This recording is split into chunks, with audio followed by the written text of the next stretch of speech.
Assalamualaikum warahmatullahi wabarakatuh. Waalaikumsalam warahmatullahi wabarakatuh. Terima kasih kesempatan waktunya Pak. Mohon maaf mengganggu. Berkaitan mungkin kami dari guru penggerak yang mana pada kesempatan kali ini di modul 3.1 ini ada wawancara dengan kepala sekolah, yaitu biasanya harus 2 sampai 3 kepala sekolah.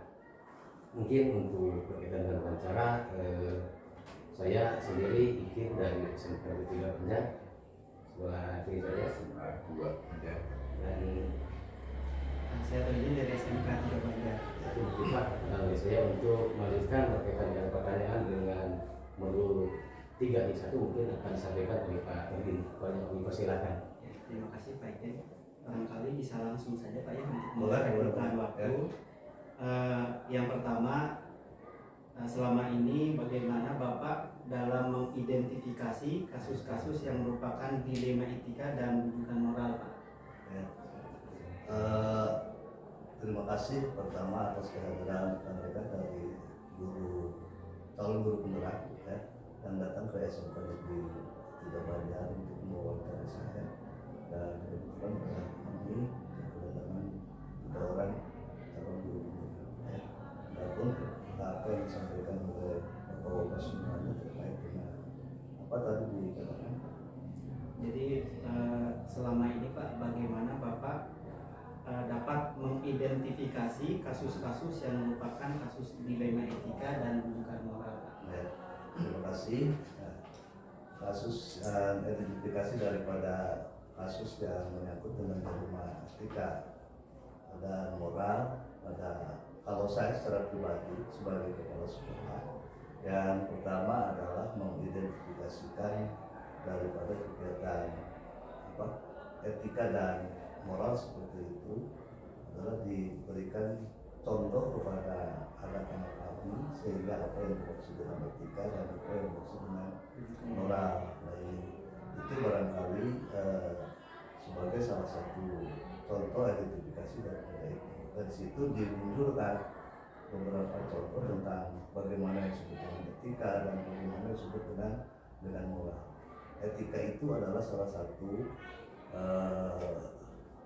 definisi daripada penilaian baik dan benar, sedangkan moral adalah mencontohkan kepada sesuatu yang salah dan yang benar. Nah, barangkali itu Pak yang dapat diidentifikasikan oleh kami kepada siswa.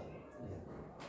Terima kasih yang pertama Pak. Kemudian yang kedua, selama ini bagaimana Bapak menjalankan pengambilan keputusan di sekolah, terutama untuk kasus-kasus di mana ada dua kepentingan yang sama-sama benar atau mengandung nilai kebajikan yang sama-sama benar? Terima kasih. Nah, di situ muncul juga etika dan muncul juga moral. Ketika paham dengan apa yang disebut dengan etika adalah kebaikan dan kebenaran, dan yang kedua adalah moral adalah yang baik dan benar. Nah, di situ kasus yang muncul pada sesuatu masalah yang timbul, kemudian saya sebagai kepala sekolah itu adalah merupakan salah satu hal yang bisa dikatakan rumit dan bisa dikatakan tidak rumit. Namun dalam kesempatan ini untuk kita menanggulangi kasus seperti ini tiada lain adalah jalan keluarnya untuk memutuskan masalah ini adalah dengan sistem musyawarah mufakat bersama, agar nanti bisa terlihat mana yang baik dan mana yang benar, mana yang buruk dan mana yang salah. Di situ muncul akan ada sesuatu yang lebih buruk dan ada yang sesuatu yang lebih baik. Nah, barangkali itu Jadi intinya dimusyawarahkan. dimusyawarahkan. Ya, kemudian pertanyaan berikutnya Pak, langkah-langkah atau prosedur seperti apa yang biasa Bapak lakukan selama ini? Langkah-langkahnya Pak barangkali. Tadi kan teknisnya musyawarah, langkah-langkahnya Pak seperti apa?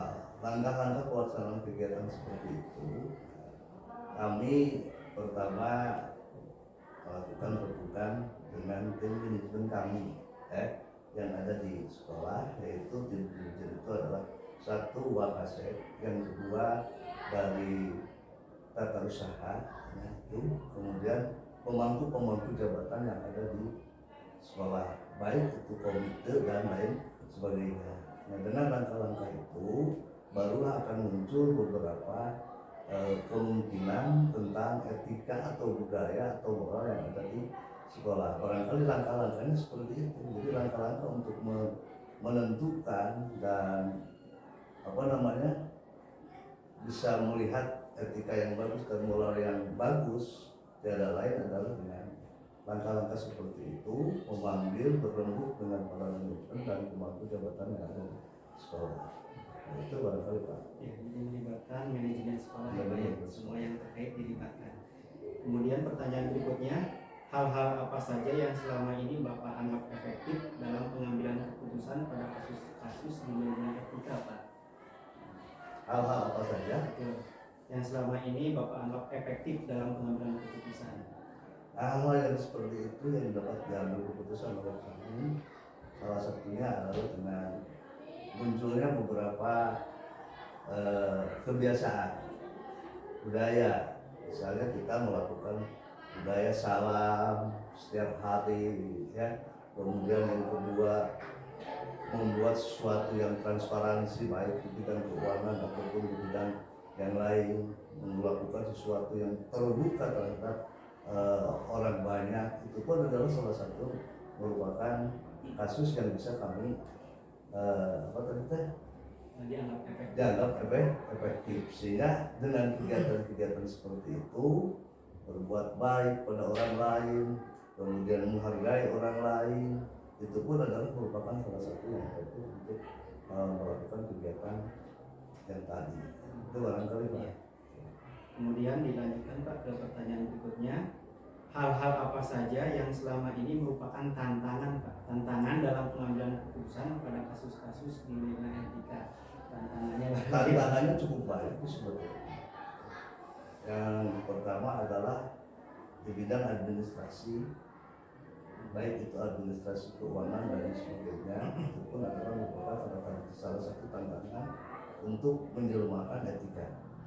Yang pertama. Yang kedua, mempersatukan organisasi yang ada di kampus kami, di sekolah kami, itu pun adalah merupakan salah satu tantangan bagi kami, sulit untuk mempersatukan mereka sehingga budaya etika yang baik dan benar ini sulit untuk disatukan, sulit untuk diterima. Nah, itu adalah salah satu tantangan bagi kami, sehingga dengan banyaknya tantangan-tantangan seperti ini, tentunya kami sebagai pimpinan sekolah ini perlu banyak bermusyawarah dengan rekan-rekan manajemen dan lain sebagainya untuk dapat mencapai salah satu tujuan tentang apa yang disampaikan oleh Bapak tersebut. Jadi tantangannya terletak pada menyamakan persepsi atau kesamaan itu Pak ya, seperti itu.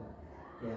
Kemudian selanjutnya Pak, apakah Bapak memiliki sebuah tata kelola atau jadwal tertentu dalam sebuah penyelesaian kasus dilema etika? Apakah Bapak langsung menyelesaikan di tempat atau memilih sebuah jadwal untuk menyelesaikan bentuk atau prosedur seperti apa yang akan dijalankan? Kami punya program tersendiri, kami punya agenda tersendiri, terutama untuk melakukan penilaian tentang etika. Sebab tidak sebanyak-banyak setiap hari kita lakukan. Salah satu contoh ketika di etika keuangan itu tidak bisa, pasti kami melakukan kegiatan seperti itu adalah dijadwal dengan dijadwalkan untuk agenda kami. Apakah itu 3 bulan sekali, 5 bulan sekali, atau 1 tahun sekali. Nah, terkecuali yang bisa kami lakukan secara kontinu setiap hari adalah etika-etika yang selalu dilakukan setiap hari, setiap saat, yaitu tentang melihat bagaimana bagusnya, baiknya mereka terhadap sesama orang untuk saling menghargai antara rekan-rekan yang berbeda. Itu pun adalah termasuk dalam sebuah etika, saling menghargai, saling menegur, dan saling sapa, kemudian berbuat jujur dan lain sebagainya. Itu pun merupakan salah satu penilaian kami yang selalu dilaksanakan setiap hari, terkecuali yang tadi adalah mengenai etika keuangan. Itu barangkali. Jadi saya simpulkan kami punya jadwal dan kami punya sesuatu yang kontinu tanpa jadwal. Jadi disesuaikan dengan konteks Nah, keputusan yang diambil. betul.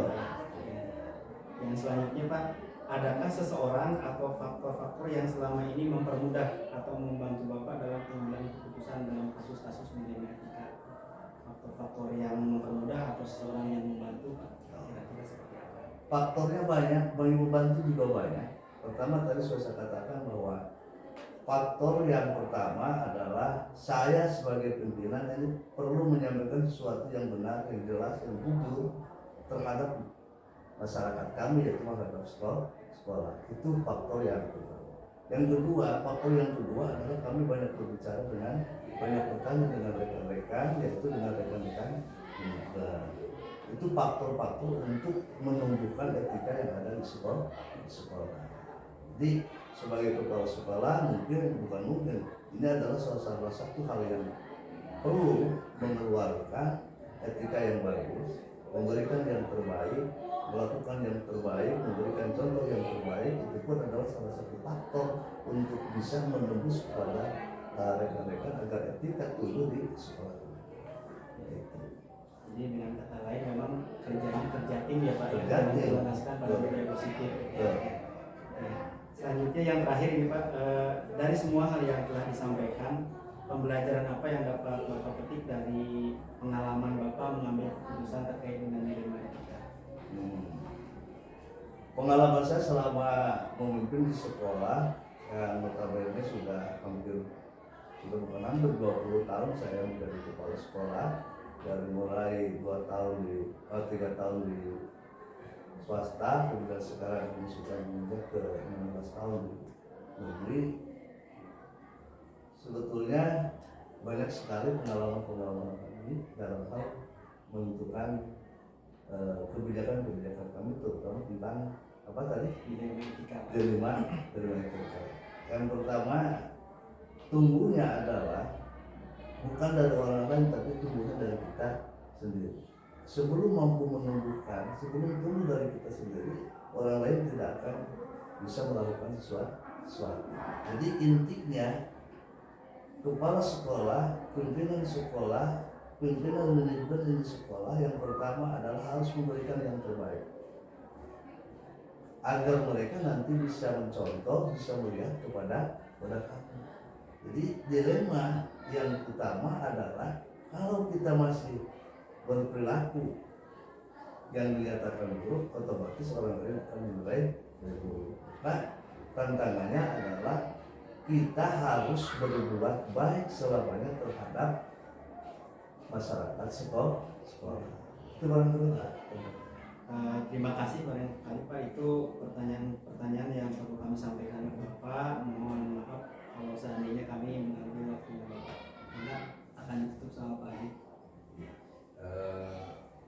Terima kasih informasinya Pak. Semoga apa yang diberikan oleh Bapak menjadi pengetahuan baru buat kami, wawasan yang baru untuk kita jadi pemimpin, pembelajar Pak, mengambil keputusan yang penting, dan walaupun itu akan mendapatkan banyak kontra dan sebagainya. Kami sudah itu baik wawancara ini. Terima kasih atas waktunya. Assalamualaikum warahmatullahi wabarakatuh. Waalaikumsalam warahmatullahi wabarakatuh. Untuk semuanya mudah-mudahan berhasil dan bermanfaat untuk rekan-rekan calon berputra. Assalamualaikum warahmatullahi wabarakatuh. Waalaikumsalam warahmatullahi wabarakatuh.